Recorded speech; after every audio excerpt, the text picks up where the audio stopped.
Some call it the Hollywood of Jamaica, while others refer to it as the cradle of Jamaica's music. Hey there, you've made it to Reggae Month 2019, and what better way to start things off than by visiting the famous Trenchtown Culture Yard. This place is packed with history, and lucky for you, we will be exploring some of it today. But before we begin, let's take a quick break.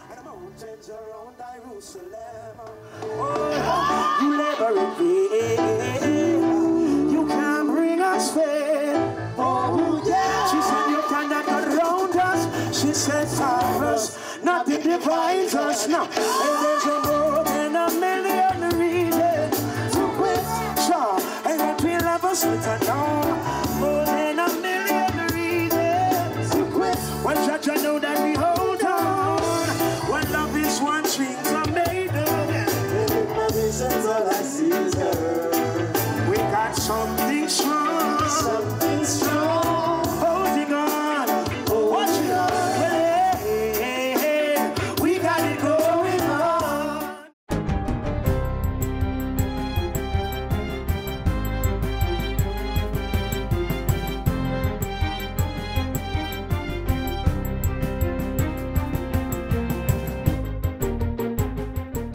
Good day, I'm Stephen McHugh, and this is your JIS News for Friday, February 1. Prime Minister Andrew Holness is calling for a joined-up government approach and coordination to boost Jamaica's resilience and disaster mitigation efforts. Mr. Holness says the creation of linkages among ministries such as tourism, health, security, education, and science and technology is necessary for growth. Great effort has to be placed in ensuring that if we're going to be effective in managing crises, that these linkages, we're not trying to make the linkages when the disaster happens, but even before disaster happens, a part of that resilience is building the linkages. The Prime Minister was speaking at Wednesday's launch of the Global Tourism Resilience and Crisis Management Center in Montego Bay. The center will be housed at the University of the West Indies, Mona. As part of Jamaica's destination security strategy, Mr. Holness says work is being done to improve the state's cybersecurity capabilities.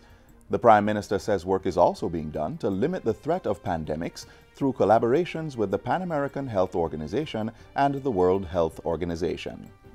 So that there is no need for anyone to avoid the region. So that means that we have to invest heavily in a proper public health response system and have proper protocols for quarantine and the like to ensure that no pandemics happen in this region. At the same time, Tourism Minister Edmund Bartlett has called on his regional counterparts to deepen their relationships to build a stronger Caribbean industry. He says collaboration will propel the region's appeal and global competitiveness. 30 million tourists visited the region in 2018, and most Caribbean countries are highly dependent on the industry to drive economic growth. If we understand the importance of the economic logic that says to collaborate is better than to compete. And so we are going to be working together as a team in the Caribbean to build the strength of tourism and to make tourism work for the people of this country. The minister was speaking at the 26th World Travel Awards Caribbean and North America ceremony Monday night in St. James. Among the awards received by Jamaica is Caribbean's leading cruise ship destination and leading destination. The Jamaica Tourist Board was named the region's leading tourist board. The country, including several tourism and hospitality companies, emerged the big winner, copping 23 awards. Cabinet has approved the closed Harbour Beach Park development. The 16-acre property in Montego Bay will be converted into a world-class, free-access, licensed public beach and multi-purpose park. Cabinet approved the award of a contract by the UDC for the implementation of a closed Harbour Beach Park development project in keeping with the endorsement of the NCC to M&M Construction Limited in a sum of $1,296,158,870.64. During this week's post-cabinet press briefing, the information minister said the park would feature soft and hard landscaping, a jogging trail, outdoor amphitheater, multipurpose courts, children's play area, food kiosks, boardwalk, and other amenities. There are also plans to widen the sidewalk and install new perimeter fencing along Gloucester Avenue and Howard Cook Boulevard. The renovation forms part of the UDC's Montego Bay redevelopment program and has been identified by the corporation as one of the sites with high potential to spur further development of the city. The public is now being engaged to vote for the People's Choice Award from the top 5 designs in the Houses of Parliament design competition. Exhibition of the prototype designs is now on display at the National Gallery in downtown Kingston. It follows the official launch on Tuesday by the Urban Development Corporation, UDC. The exhibition will run until February 28. Admission to the gallery is free for children and students with valid IDs. Adults pay $400 and seniors $200. UDC's Director of Corporate Communication, Lorna Clark, says this aspect of the competition is in keeping with instructions from the Prime Minister to facilitate public engagement on the choice of the proposed new Parliament design. The Prime Minister made it very clear that this is a national project. It's something that he wanted public participation in, and so this is what we are doing with the People's Choice Award exhibition. Persons at home and in the diaspora can vote via 2 platforms: SMS text to 876-399-4774 or online at ourjaparliament.com for the duration of the exhibition. Construction of a new Parliament building forms part of the National Heroes Park Redevelopment and Government Campus project, as well as a master plan to redevelop downtown Kingston. And finally, the late former government minister Dwight Nelson has been hailed for positively impacting the lives of countless Jamaicans through his advocacy as a trade unionist. Former Prime Minister Bruce Golding, in whose cabinet Mr. Nelson served, described him as a visionary who assisted with the amendment of the Labor Relations and Industrial Disputes Act. Mr. Golding was speaking at the official funeral for Mr. Nelson, held at the Holy Trinity Cathedral in Kingston yesterday. His mind and his instinct, his passion, were umbilically tied to the workers' cause. Representing them was his calling. Mr. Nelson began his career as a teacher after joining the trade union movement as a teenager. He would serve in various capacities at the Bustamante Industrial Trade Union and as vice chair of the Industrial Disputes Tribunal. In addition to his family, the service was attended by Prime Minister Andrew Holness and opposition leader Dr. Peter Phillips, as well as members of the Houses of Parliament, the Cabinet, and Diplomatic Corps. Dwight Nelson died on December 24, 2018, at the age of 72. And that's it for JIS News Today. I'm Stephen McHugh. Thanks for watching.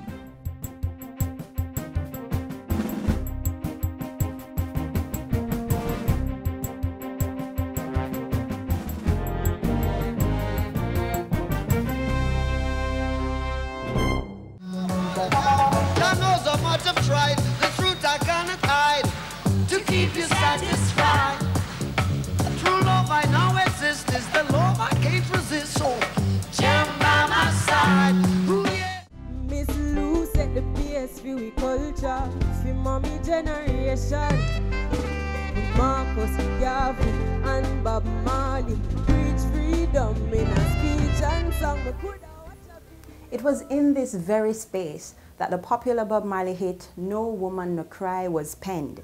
In this song, listeners are able to get a feel of some of his experiences while living here. It's no wonder some say Trenchtown created reggae, and reggae in turn created Bob Marley. For more on the evolution of this great genre of music and how it has been embraced by the people, tune in to this next feature.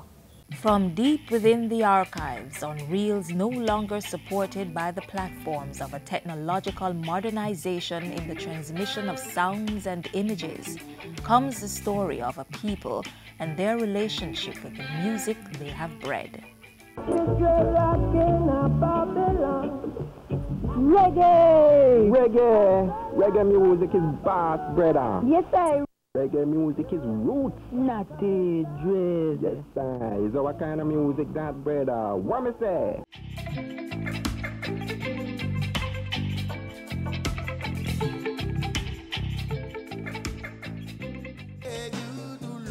If reggae can ever be edged to a set place, then 13 Brentford Road is its home. It was here at Studio One in 1968 that Rocksteady briefly went back 20 years, married the folk rhythms of Mento and gave birth to reggae.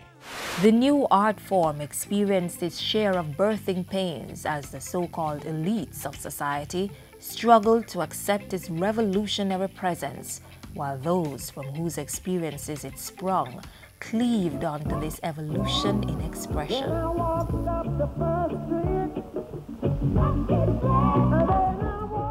Reggae music is something that I think most of our people are ashamed of.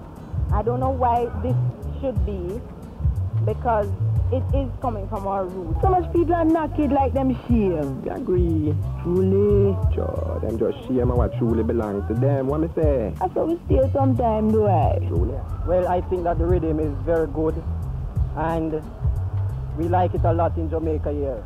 As myself coming from New York, I only thought that I would dig soul music, just, you know, funky music. But as I hear the reggae scene, reggae music, I like it. I like reggae music very much because, right, it shows a lot of culture, right? It tells from the plantation days, the type of music the people used to sing, right? And it sort of reveal what really was going on in that time, right? Up till now, right? It's something you can't just sit down and listen to. You have, you know, you get the feeling to move.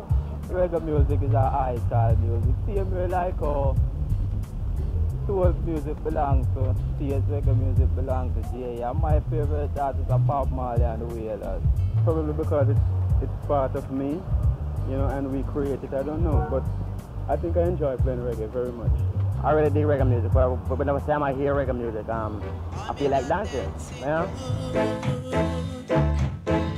I'm in a dancing mood. Generations later, and the narrative retains echoes of past sentiments with the addition of new layers. Reggae change, I can't say like it changed a bit, you know, but still reggae beat.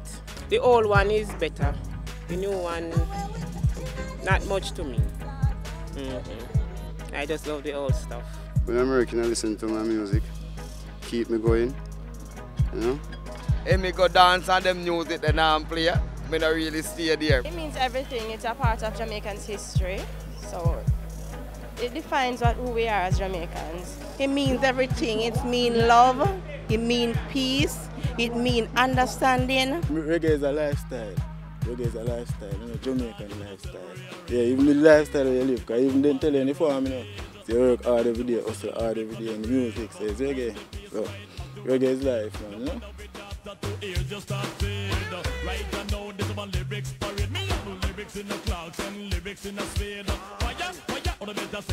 Reggae has become what some prophesied, a few decried, and almost none could truly imagine. Reggae is no longer seen in the world as alternative music or third world music or new wave music. It's doing good. I think a lot of guys who make a lot of money from it, but it is good. I think maybe probably next to tourism. People know Jamaica not only for our sand, sun and beach, but they know us for our music.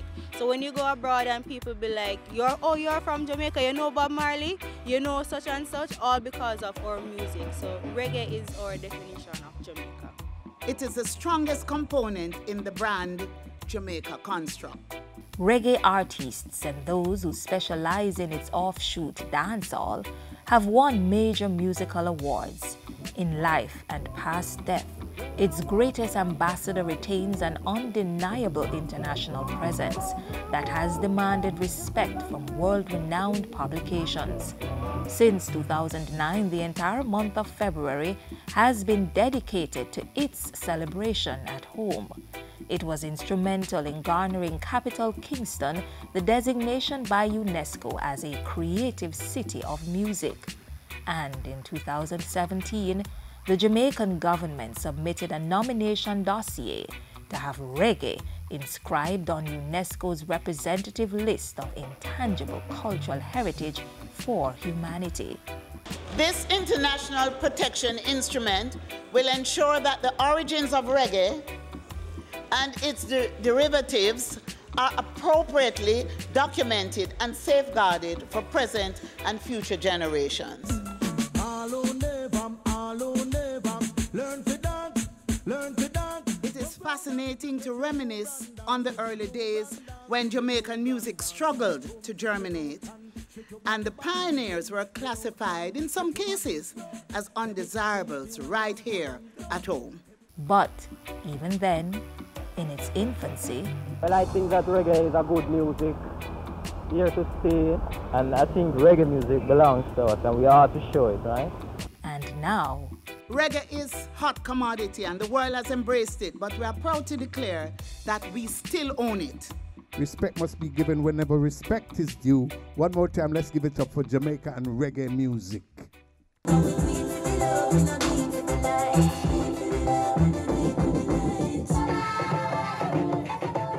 Emancipate yourself from mental slavery. Number ourselves can free our mind. Have no fear for atomic energy, 'cause none of them can stop the time. How long shall they kill our prophets while we stand aside and look? Some say it's just a part of it. We've got to fulfill the book. Won't you help to sing this song of freedom? It's all I ever had. Redemption song, redemption song, redemption song. Not only did Trenchtown produce powerful reggae bands such as the Abyssinians and the Wailers, it also gave birth to musical greats such as Alton Ellis, Bunny Wailer, Delroy Wilson, and Vincent Tata Ford. Seated in this very room is the guitar that Bob Marley first learned to play. In our next feature, I'll be introducing you to some of Jamaica's young talent who are proving to be the next generation of musical greats.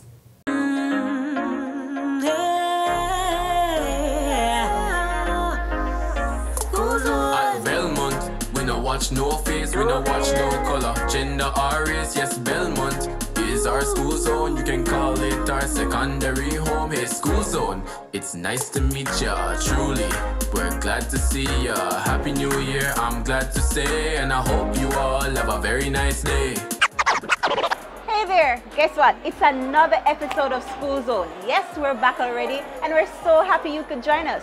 In today's program, we highlight some of Jamaica's most talented and intelligent young people, starting with the Rhythm Express Band, right here at Belmont Academy in Westmoreland.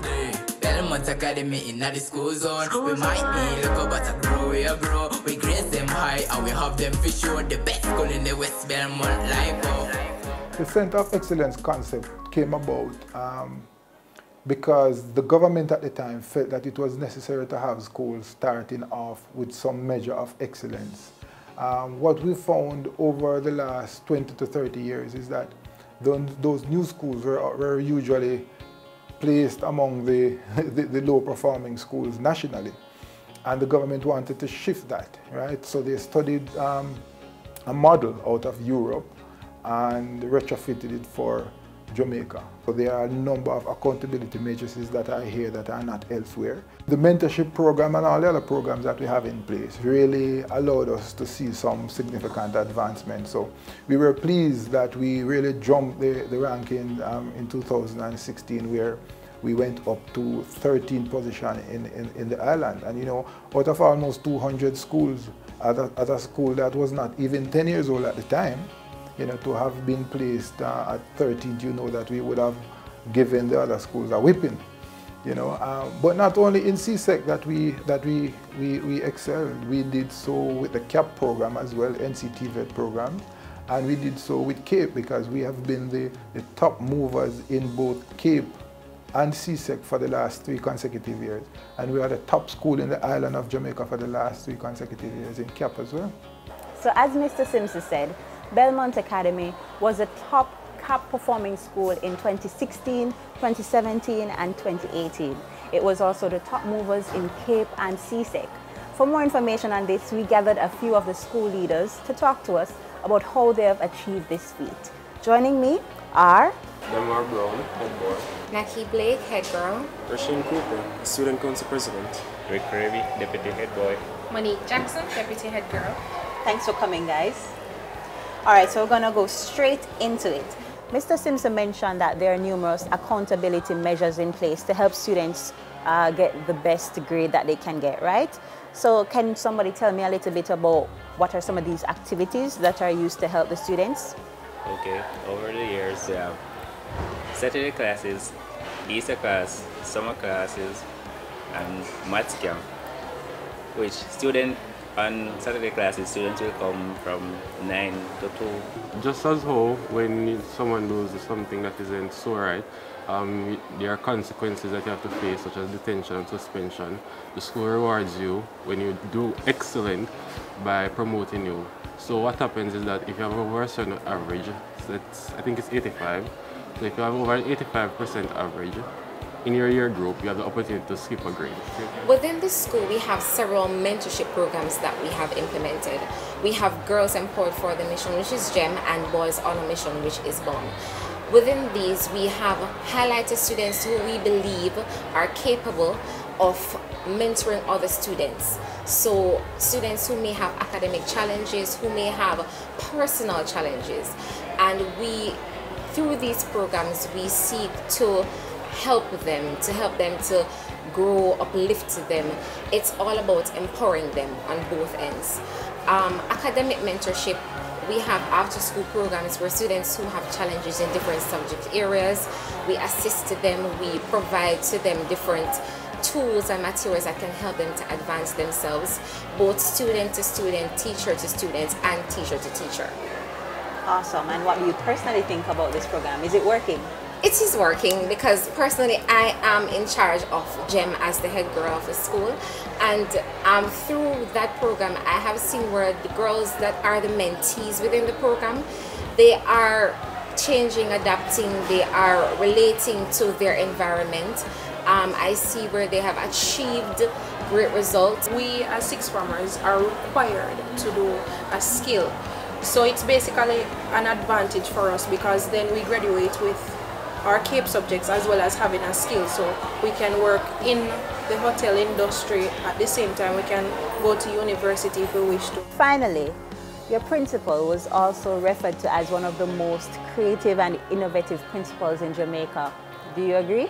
We all do. Awesome. I strongly agree. Why? Why is this? Well, our principal is unlike any other principal that's out there. He's the type of principal that works alongside his staff, his faculty, his students. He's the type of principal that won't give up on people so easily. He's a principal that gives you the push that you need to achieve greatness. Thank you so much, guys, for coming. Road code, road code, road code, road code, road code. Stop, look, listen and free. Don't move far, you can do all three. Car, van, bike and bus. Enough up and when you must use none. Stop, look, listen and free. Don't move far, you can do all three. Front take a big side. Front take a big side. Welcome to Front Technical High School, and you're watching School Zone. Yes, after our visit to Belmont Academy in Westmoreland, we journeyed a few miles to the neighboring Frome Technical High School, where we met up with another promising student who is defying the odds. My name is Karen Patterson, and I am the Miss Frome Technical High School. Well, my family call it bow leg, but doctors say it's blunt disease. Majority of the persons on my mother's side has it, miss. So really growing up, it was not really a problem. Sometimes I would like to play some games, miss, and I can't play it because of my legs. Miss Gregory, miss, my teacher, she was saying that, Karen, you know that you have high self-esteem and you should enter the pageant. But I was saying that being in a beauty pageant, miss, is more about your physical appearance and so forth, miss. So I didn't really want it to join, and then my friend said, go ahead, miss, and so I joined, miss. Entering the competition, miss, I was To tell the truth, miss, I did not think I would have won, miss, because all the others, miss, when you were there and you see all of them in heels, miss, and I couldn't wear any high heels, miss. I have to wear flat shoes, and I was like, the judges are going to say, she don't have no heels, so she's not going to make it, miss. So I didn't think I was going to win, miss. But on the night, miss, I went out and I was confident in myself, miss, knowing that no matter what, I'm going to do my best, miss. And I went out there and I did my best. I go by a motto that is strong to my heart. It says that my mind is the block between me and my destiny, and my flaws are the pushing force behind me. Meaning that no matter what I put my mind to, knowing my condition, I will try to excel in that area. I would say they should be confident in who they are. Their physical appearance does not define who they are or who they can be, miss. I think that they should take risks. No one knows what could happen, miss. They could be the next Miss Room of their school, or they could turn out to be somebody great, miss. Just take risks. And just before we close off today's episode of School Zone, we have one more school that's doing great things. Walk with me. Here at Jonathan Grant, we have grade 9s and 10 students sitting the CSEC mathematics exam at the general proficiency level. May 2018 saw us having 125 of these students sitting. Of the 125, 85 students were grade 9 students. They achieved a 72.2% pass, while the remaining 40 grade 10 students achieved a 62.2% pass. For this year's sitting, we expect even greater results from these awesome students. Did you hear that? Grade 9 and 10 students here at Jonathan Grant High are acing CSEC math in 1 year. I don't know about you, but I'm impressed and I need to know the formula. So let's find out. You're looking at a grade 1 math student, and I have this to say. Whether you're a math king or queen, knowledge is your card. Play it and math will never be hard. We got ones. Do you want one too? Ideas blend when you study with a friend. To get a distinction in math like I did, you have to talk it, enjoy it, lay on it, live it. I got a grade 2 in mathematics, and I believe that you can do better than I did. Practice makes mathematics fantastic. And that's a wrap for today's special School Zone edition on Academic Trailblazers. From the intelligent and talented students at Belmont Academy and the brave and vivacious students at Froome Technical, Karine Patterson. And now we're closing things off with the math geniuses right here at Jonathan Grant High School. Come on guys, help me close out. Do you want your school to be featured in the next School Zone? Or do you want to give us feedback on today's program? All you have to do is email me at sclark@jais.gov.jm. Who knows, you may just be the next school on our block. Bye!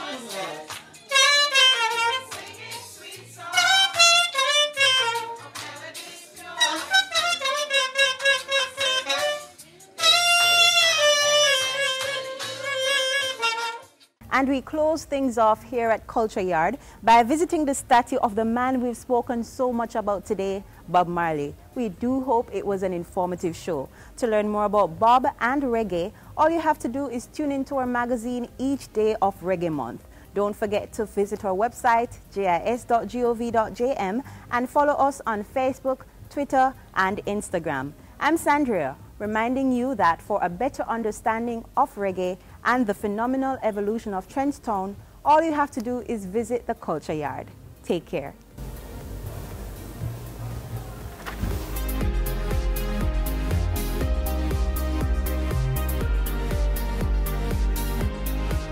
This has been a production of the Jamaica Information Service, the voice of Jamaica.